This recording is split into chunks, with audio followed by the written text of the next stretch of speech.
Dans le domaine de l'immobilier, le meilleur côtoie parfois le pire. Avoir son propre logement, c'est le rêve de tous les Français. Rien qu'à Paris, plus de 30 000 biens immobiliers se sont vendus l'année dernière. Logements neufs, appartements à retaper ou pavillons à bas prix, à chacun son style, à chacun son portefeuille. Voilà la belle résidence qu'on m'a vendue en 2005.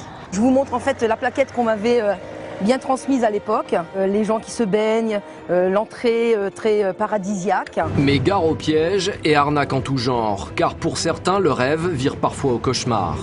Regardez, c'est quoi ça, ces appartements? Je sais pas moi, je veux dire, ces appartements-là, c'est des appartements en fait qui n'avaient même pas lieu d'être.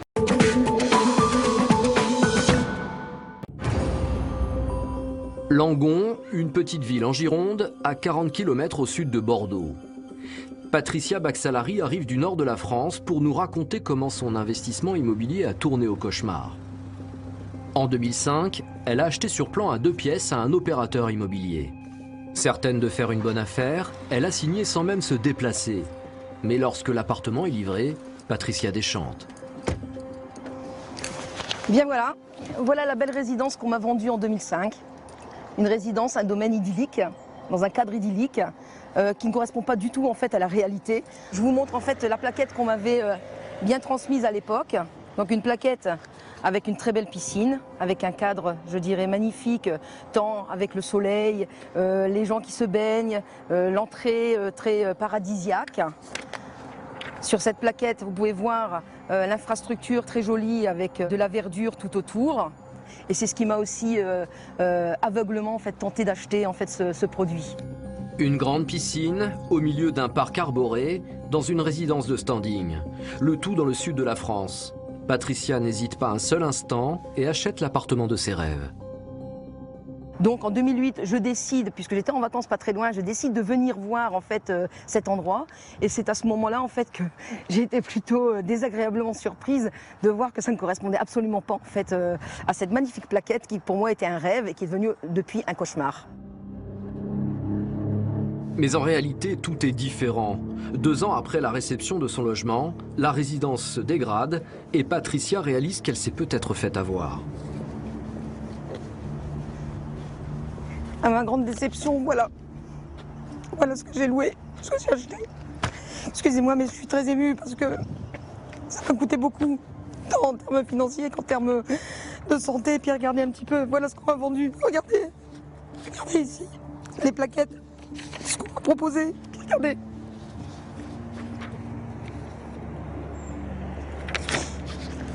Ça, c'est un cadre idyllique. Ça, c'est un cadre qui permet en fait des investisseurs comme nous en fait d'être comment dirais-je, pour demain préparer une retraite. Mais attendez, regardez, c'est quoi ça, ces appartements? Je sais pas moi, je veux dire, ces appartements-là, c'est des appartements en fait qui n'avaient même pas lieu d'être, quoi. Je veux dire, la plupart du temps, ces appartements sont vides. Aujourd'hui, elle nous fait visiter cet appartement qu'il avait fait tant rêver. Un bien décrit comme un logement de standing, construit avec des matériaux de qualité. Pourtant, à y regarder de plus près... Regardez, c'est du placo partout, c'est du placo, donc la qualité n'est pas non plus exemplaire comme on l'avait signalé en fait sur les plaquettes où tout était de qualité avec l'endroit somptueux dans lequel on investissait. Donc tout est en fait du placo. Mais ça n'est pas le seul problème. À l'extérieur, une autre surprise attend Patricia. Ah, un petit inconvénient quand on veut prendre un petit bain de soleil, je crois. Vous entendez? Non? Vous n'entendez pas? C'est l'autoroute derrière. Ça non plus, c'était pas précisé en fait sur la plaquette. On nous avait pas signalé en fait que juste derrière cette magnifique terrasse, il y avait en fait l'autoroute. Sur la plaquette de présentation, impossible de se rendre compte de la proximité de l'axe routier. Mais sur cette vue satellite, on constate bien que la résidence borde l'autoroute.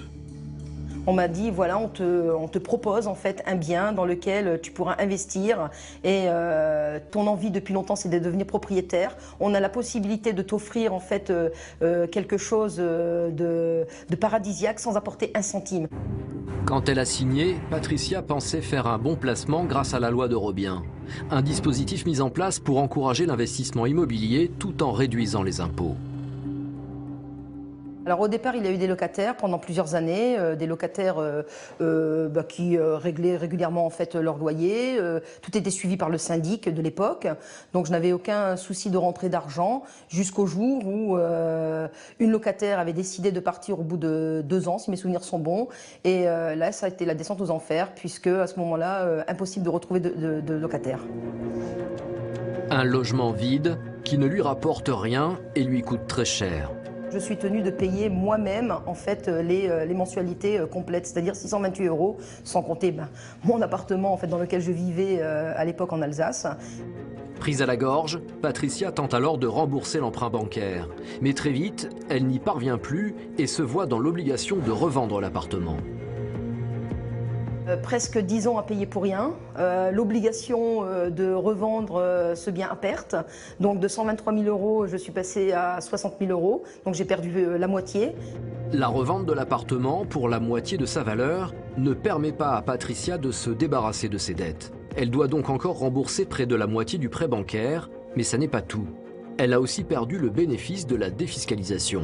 Donc je l'ai vendu avant les 9 ans qui stipulaient initialement par la loi de défiscalisation qu'on ne pouvait pas le vendre avant ces 9 ans.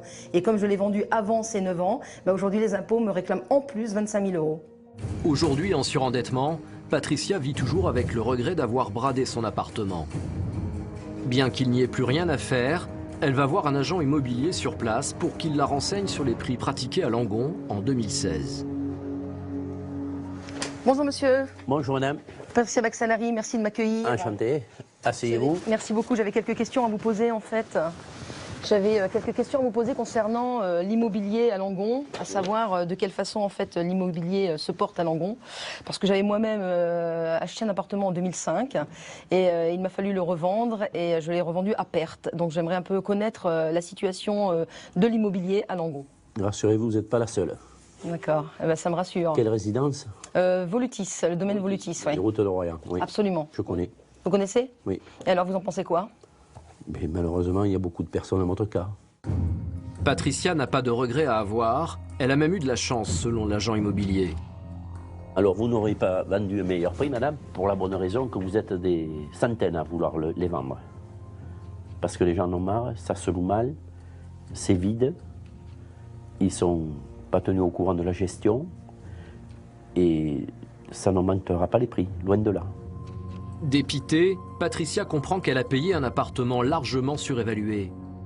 Acheté autour de 3 000 € le mètre carré en 2005, il ne vaudrait plus que la moitié 12 ans plus tard. Vous l'avez payé 2 fois le prix, madame. D'accord. Il ne fallait pas le payer à ce prix-là, ce n'était pas le prix. Ils ont eu tellement un engouement avec cette loi Cellier, d'Eurobiens.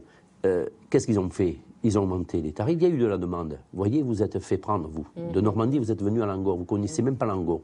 Et vous êtes venu, on vous a fait miroiter, ils couchent des chiffres, ils vous montrent un tableau, et voilà ce que ça vous coûte. Sauf quand il y a des problèmes. Vous n'avez pas loué, ou vous avez loué, vous ne l'avez pas su, vous étiez trop loin pour gérer. Exactement. Je vous le dis, nous les professionnels, on n'a pas voulu, personne n'en a pris, c'est qu'il y a une raison. En tant que professionnel de l'immobilier, Philippe Baris connaît bien les ravages que ce genre d'investissement peut provoquer. Des gens de Paris, ils en avaient acheté un à Saint-Macaire, ils ne connaissaient pas Saint-Macaire, ils n'avaient jamais vu le Sud-Gironde, et 2 à Pau. Et à Pau, il y a 10 000 logements à vendre à Pau. 10 000. Bonne journée madame et bon courage à vous. L'histoire de Patricia n'est pas isolée. En France, on dénombre près de 50 000 victimes de la défiscalisation immobilière. Pour se défendre, elle n'a trouvé qu'une seule issue, l'ADIM, l'association des victimes des opérateurs indélicats de produits de défiscalisation. Nous sommes en Haute-Savoie, à quelques kilomètres de la Suisse. C'est là qu'est installée Claudie Giraud, la présidente de l'ADIM. Dans ses bureaux, elle reçoit régulièrement de nouveaux dossiers d'investisseurs en détresse. Alors qu'est-ce que c'est tous ces dossiers, Claudie? Tous ces dossiers, là ce sont des dossiers de réunion de plaignants. Les autres ce sont des dossiers de plaignants. Vous en avez partout là. Vous en avez dans une autre pièce de l'autre côté. On a des milliers de dossiers et ils s'en rajoutent tous les jours, tous les jours, tous les jours. Akeris, Omnium Finance ou Gotham, dans les années 2000, plusieurs puissants groupes profitent de la mise en place de ce dispositif d'État. La défiscalisation censée permettre l'accroissement de la construction de logements neufs, en permettant aux Français de payer moins d'impôts, provoque un véritable engouement. Mais si aujourd'hui Claudie prend la défense des propriétaires abusés, à l'époque, elle n'était pas de leur côté. En 2005, elle est recrutée par Omnium, l'un des principaux opérateurs qui vend des logements défiscalisés.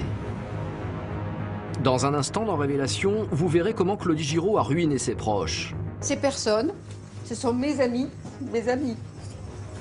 à qui j'ai vendu une défiscalisation. Et il y en a beaucoup comme ça. Et lui est ruiné à cause de moi. Voilà ce que j'ai fait. Retour en Haute-Savoie, chez Claudie Giraud. Si aujourd'hui Claudie prend la défense des propriétaires abusés, à l'époque, elle n'était pas de leur côté. En 2005, elle est recrutée par Omnium, l'un des principaux opérateurs qui vend des logements défiscalisés. En 2006, Omnium filmait sa convention en grande pompe, un véritable show à l'américaine. Au micro, Xavier Chausson, le PDG du groupe. Cette année-là, il est classé 136e fortune de France grâce à son succès commercial et devant 2000 conseillers et vendeurs, il sort le grand jeu. Chères créatrices, chers créateurs de valeur, bienvenue pour cette nouvelle convention du groupe Omnium Finance. Pour les motiver, de jolies pop-pom girls défilent en affichant le volume d'affaires annuel, 1,4 milliard d'euros. Pour stimuler encore plus ses troupes, Omnium distribue des primes aux vendeurs les plus performants. Pour clore ce chapitre, eh bien vous montriez tous vos primes pour la postérité. Je vous rappelle 7,5 millions de primes à 150 managers. On les reconnaît comme des Et enfin, pour clore le spectacle, des stars internationales de la chanson font le show.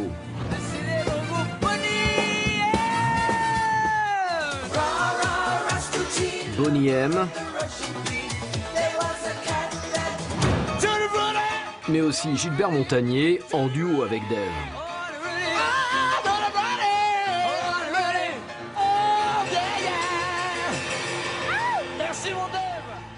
Pourquoi j'ai décidé de créer cette association? Eh bien, parce que, j'ai honte de le dire, mais c'est vrai, j'ai travaillé pour un promoteur et j'ai fait beaucoup de mal dans mon entourage personnel. C'est-à-dire, j'ai vendu des défiscalisations à tous mes amis, à des proches familiaux.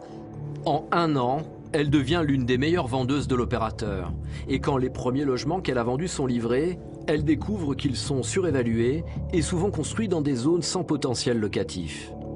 Elle décide alors de réunir ses amis pour leur annoncer la mauvaise nouvelle. Quand j'ai découvert ce qui se passait, je les ai tous convoqués ici, chez moi, et je leur ai en toute simplicité dit la vérité. Ça a été très sportif. Pourquoi? Parce que déjà, il fallait que je puisse dire à tous mes amis que je leur avais fait perdre entre 30 et 80 000 euros. En fait, ça s'est traduit depuis plutôt par 90, 100 000. Et de leur dire que ce qui se passait, ce que j'avais découvert. Donc j'ai fait venir quand même un commissaire de police ici, parce que je me suis dit, il y en a qui peuvent peut-être me faire du mal. Hein, et je leur ai annoncé la mauvaise nouvelle. La méthode de vente mise en place par les opérateurs pousse les nouveaux conseillers inexpérimentés à s'entraîner sur leur famille et leurs proches. Cette méthode en 12 maillons doit être apprise par cœur jusqu'à la maîtriser parfaitement. Alors, à l'écoute du discours des vendeurs en herbe, certains proches en confiance se laissent tenter. Bien, ces personnes, ce sont mes amis, à qui j'ai vendu une défiscalisation. Et il y en a beaucoup comme ça. Et lui est ruiné à cause de moi. Non. Nadège, pareil ou pas loin, à cause de moi. Voilà ce que j'ai fait. Et pourtant, depuis le début, je me bats pour eux. Je me bats pour eux. Tout à fait. Elle a toujours été à côté de nous, c'est pour ça qu'on ne lui en veut absolument pas. Elle a cru de faire une chose de bien, mais en fait, ben voilà, elle s'est rendue compte, c'est elle qui s'est rendue compte quand même que c'était une monstre escroquerie. Voilà, elle nous a dit ouvertement, clairement et nettement que ben voilà, ben, vous vous êtes fait avoir. Ça a été, les maisons étaient surévaluées. Et maintenant, elle se bat pour nous et elle est formidable, quoi. Donc pour moi, Claudie, je ne lui en veux pas du tout. Une amitié indéfectible qui ne change rien à la situation financière de ses amis. Pour la plupart d'entre eux, le remboursement de leur crédit les a ruinés. Dans cette affaire, ses amis ont chacun perdu 70 000 euros. Enfin, moi j'ai un prêt de 960 euros. Sans côté, j'ai une maison à côté. J'ai une maison, donc il faut que je la paye. Après, tu as le prêt de ta maison plus le prêt de la défiscalisation. Je n'ai pas pu faire le tour, il a fallu que je vende du bien à moi. Et mon argent de côté est en train de fondre partout là-dedans. Pour d'autres victimes, le problème est encore différent. À certains propriétaires, on fait miroiter des investissements sans risque dans des zones à très forte demande locative. Avec un argument massu pour convaincre les plus réticents. Exemple, à Annemasse, à la frontière suisse, où le groupe Omnium a commercialisé une résidence de 300 appartements, Loré du Salève. Loré du Salève, par exemple, c'est intéressant de voir ce qui est noté à Loré du Salève. Une ville à l'économie dynamique. Capitale de la finance et du commerce international, à 2 pas de Genève, la cité internationale, une qualité de vie incomparable. Ça fait rêver, vous avez la Suisse à côté, les belles voitures, les milliardaires. Oui, seulement quand vous allez là-dedans, vous voyez, c'est une résidence pour laquelle il y a des fric-frac tous les jours, les voitures sont vandalisées, le portail est vandalisé, il y a des problèmes dans tous les sens, et les propriétaires ont été obligés de prendre une société de sécurité pour surveiller leur résidence. Construite à Annemasse, dans le Genevois, la résidence de Loré du Salève devait offrir toutes les garanties d'un bon investissement locatif. C'est sur ce critère précisément que M. Puot choisit d'acheter un appartement vendu par Omnium, un 3 pièces à 226 000 euros. Mais au moment où il découvre l'emplacement de la résidence, il tombe de l'arbre. On est vers une zone qui s'appelle le Perrier, qui est une zone très connue. Maintenant, on apprend ça après. Annemasse est la zone un petit peu à éviter où on ne tombe pas en panne. Le promoteur qui avait vanté toutes les qualités de la région a juste oublié de préciser que la résidence serait construite dans le quartier Perrier, un quartier classé en zone de sécurité prioritaire par le ministère de l'Intérieur, ce qui a rendu la location du bien beaucoup plus difficile. Le problème, c'est la défiscalisation, puisqu'au bout de 12 mois, on n'était toujours pas loué. Et au bout de 18 mois, on a eu un locataire, mais du coup, on ne rentrait pas dans la loi qui était simplement le louer dans les 12 mois à la remise des clés. Du coup, on perdait la défiscalisation de cet appartement et ce pourquoi nous avions fait cet investissement au départ. Se sentant trompé, M. Puot décide de poursuivre Omnium en justice. Un combat judiciaire avec l'aide de l'association ADIM, qui va s'avérer long et pénible. Au total, 10 ans de procédure pour perdre la première partie, aller en appel et après aller jusqu'à la cassation, que l'on vient de gagner il y a quelques jours. La Cour de cassation a récemment reconnu que M. Puot a été trompé par des conseillers d'Omnium au moment de la vente. Il devrait être intégralement remboursé. Une victoire qui risque de faire jurisprudence.